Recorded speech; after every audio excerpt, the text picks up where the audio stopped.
Seit mehr als einem Jahr sind viele linke Freiräume in Berlin bedroht. Seitdem hat sich die Lage verschärft und einige Projekte stehen unmittelbar vor der Räumung. Seit letztem Jahr ist einiges passiert. Am 31.12. hat der Drugstore die Schlüssel übergeben müssen. Wir haben von unserem Anwalt ein Schreiben übergeben lassen, dass wir nicht rausgehen werden. Wir haben damit gerechnet, dass wir geräumt werden, auch kalt geräumt werden, ohne Räumungsverfahren. Wir haben wieder aufgemacht, hatten auch erste Konzerte wieder, Tresen, ganz viele Tresenabende, Infoveranstaltungen. Der aktuelle Stand ist, dass wir am 8.1. unser Räumungsverfahren haben, werden aber die ganze Zeit weiter Veranstaltungen machen. Für uns ist klar, wir werden nicht rausgehen, wir werden hier nicht freiwillig rausgehen, bis wir nicht adäquate Ersatzräume bekommen haben für Drugstore wie für die Potze. Das Drugstore ist am 31.12.2018 aus den Räumen rausgegangen und hat die Schlüssel übergeben, unter sehr viel Tränen. Und seitdem befindet sich das Kollektiv vom Drugstore im Exil. Der Bezirk hat uns damals Räume versprochen. Und es ist erstaunlich schwer, in Berlin Räume zu finden, wo wir mit unserer Musik, mit unserem Lärm quasi niemanden stören. Was wir immer noch fordern und wollen, ist der Bunker hier in der Palaststraße, der leer steht. Und wir halten es für sinnvoll, dort antifaschistische Jugendarbeit einzubringen und eben die Räume zu beleben. Und wir werden so schnell nicht aufgeben. Das Projekt hat 46 Jahre gelebt und das Drugstore lebt quasi immer noch weiter mit uns. Und irgendwann werden wir wieder Räume haben.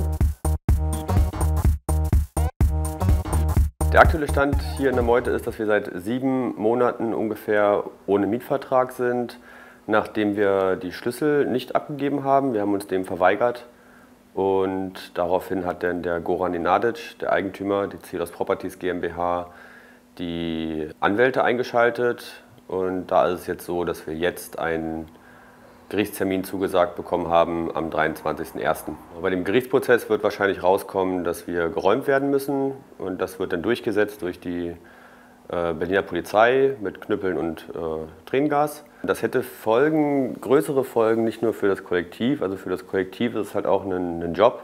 Das ist natürlich auch eine Bindung zu dem Job oder zu dem Kollektiv auch. Und ansonsten glaube ich auch sehr viel für Gäste, für Gruppen und Initiativen, die sich hier auch treffen, die den Raum nutzen. Solche Angebote, die wir auch schaffen, wo wir den Freiraum schaffen, dass das angeboten wird, die würde halt einfach wegfallen. Wir sind jetzt seit knapp einem Jahr ohne Pachtvertrag. Leute leben immer noch in diesem Haus. Der aktuelle Stand ist, dass wir vor knapp 3-4 Wochen den ersten Prozesstermin hatten, der aufgrund von Störungsaktionen nicht stattfinden konnte und verschoben wurde. Beim nächsten Gerichtstermin gehen wir so ein bisschen davon aus, dass wir eine Räumungsklage kriegen werden, dass uns irgendwie bald der Räumungstitel erreichen wird. Wir werden natürlich nicht aufgeben und wir werden weiter für das Haus kämpfen und versuchen mit allen Mitteln einfach zu verteidigen und mit allen Mitteln drin zu bleiben. Die Liebig ist für uns ein ganzes Leben. Und es wäre komisch, einen Ort, in dem man lebt, einfach so aufzugeben. Wir beobachten eine zunehmende feministische Militanz, die sich auch konkret auf die Liebig 34 beziehen und auch sagen, dass konkrete Projekte wie Liebig 34 ihnen Hoffnung und Mut gibt. Und deswegen, wir sehen unseren Kampf auch nicht nur als einen Antigentrifizierungskampf, sondern auch einen antikapitalistischen Kampf und damit verwoben eben auch einen feministischen Kampf. Ja, leider ist die GZNA dieses Jahr im Mai geräumt worden. Also die Räumung war so, dass eigentlich davor die uns ab April so Securities vor die Nase gesetzt haben, die praktisch 24 Stunden das Haus bewacht haben und wir konnten irgend sowas aushandeln, dass 5 Leute gleichzeitig in der Wohnung sein dürfen und es hat uns dann irgendwann einfach gereicht. Das war einfach ein untragbarer Zustand und dann haben wir gedacht, nee, wir feiern jetzt mal hier eine Party und die Party, die wir dann gefeiert haben, wurde im Endeffekt die Räumung. Der Argument, was wir mit dem Haus machen wollen, war ja immer, dass sie das für ein Housing First, für obdachlose Frauen als sogenannten Schutz oder eben Erstunterbringungswohnungen ausbauen wollten. Obwohl die ja irgendwie sanieren, haben die bis jetzt immer noch keinen Bauantrag dafür gestellt. Wir denken, dass das Ganze eine totale Verarschung von denen ist. Wir hatten ja am, glaube ich, 26. Oktober unseren Räumungsprozess. Und am 24. Oktober wurde das Urteil verkündet. Da hieß es, dass wir verloren haben. Und da ist jetzt einfach nur noch die Frage, wie krachend wir verloren haben im Endeffekt. Weil uns war schon relativ klar, das Eigentum wird halt gewinnen. Wir leben im Kapitalismus und die Demokratie sieht sich halt als Schützer des Kapitals und des Eigentums. Wir sind jetzt hier seit 34 Jahren und in der ganzen Zeit haben sich gerade unter unseren Stammgästen, das ist immer mehr zu einer Familie geworden, die sich gegenseitig unterstützt, bei Problemen austauscht, hilft, sich organisiert. Und wir versuchen schon der Gentrifizierung gerade hier im Schillerkiez entgegenzuwirken, halt die Leute auch zu stärken, gemeinsam miteinander was gegen diese Entwicklung der Stadt zu machen. Wir werden hier auf jeden Fall weitermachen. Ob wir jetzt in die Berufung gehen oder nicht, wir sind nicht weg und wir werden hier auch noch bleiben und wir haben die Unterstützung hier aus dem Kiez.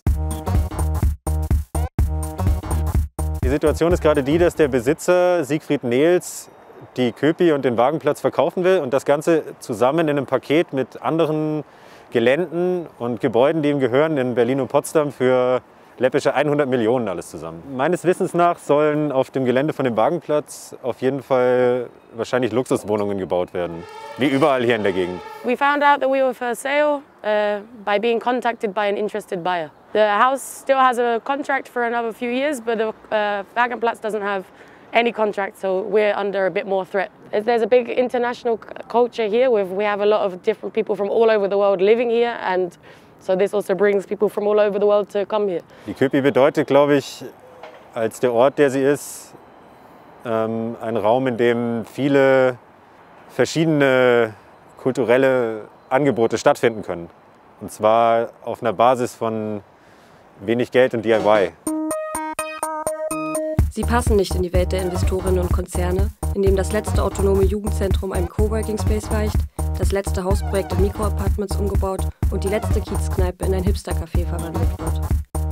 Damit Berlin nicht zu einer tristen Stadt der Reichen und Privilegierten wird, zählt jeder Kampf gegen jede einzelne Räumung.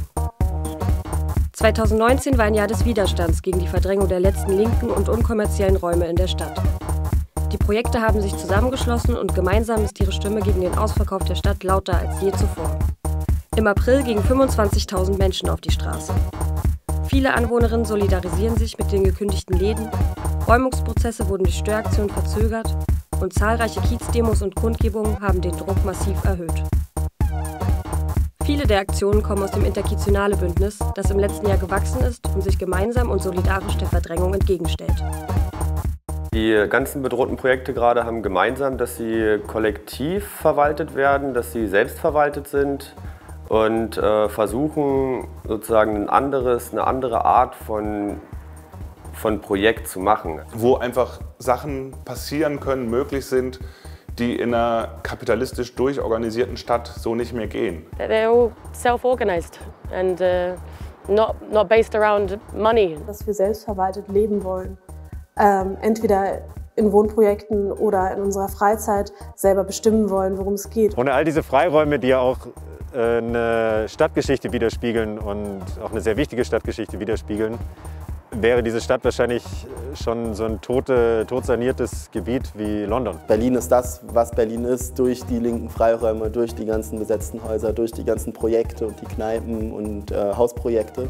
Und wenn das alles wegbricht und es nur noch um Geld und Finanzen geht, es wird einen guten Teil seines Gesichts verlieren. Vielleicht wäre es dann wirklich unlebbar für manche Leute, dadurch, dass es Infrastruktur braucht, die irgendwie Orte zur Verfügung stellt. Für die praktische Vernetzung, für Diskussion, aber auch um zusammenzukommen, einfach auch um eine Stärke damit zu entwickeln. Dafür sind die Räume unerlässlich. So einen antifaschistischen Grundkonsens in der Stadt ist nur möglich durch eine aktive antifaschistische Szene und eine aktive antifaschistische Szene ist nur dadurch möglich, dass sie Orte hat, wo sie sich treffen und organisieren kann. Wenn wir kämpfen, wir sozusagen weitermachen, ermuntert das immer andere auch zu kämpfen. Wenn es nur ein Plakat ist, aber der Weg von einem Plakat zu einer größeren Demonstration, zu einer Blockade ist halt meistens nur ein Steinwurf entfernt. Und dass vor allen Dingen diese offensive Ausrichtung auch Mut macht für die vielen betroffenen Mieterinnen, Nachbarinnen, anderen Menschen hier in dieser Stadt, die von ähnlichen Räumungen betroffen sind.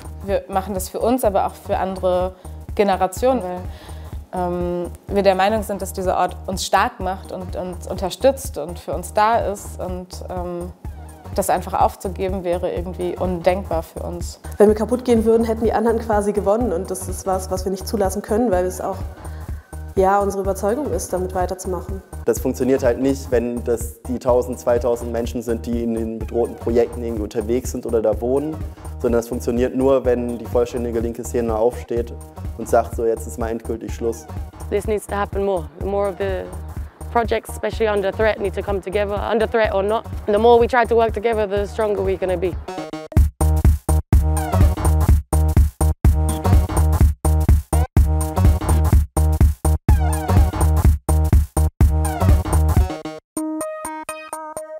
Wir bleiben alle, bis die ganze Gesamtscheiße endlich vorbei ist. Wir bleiben alle und Drugstore lebt.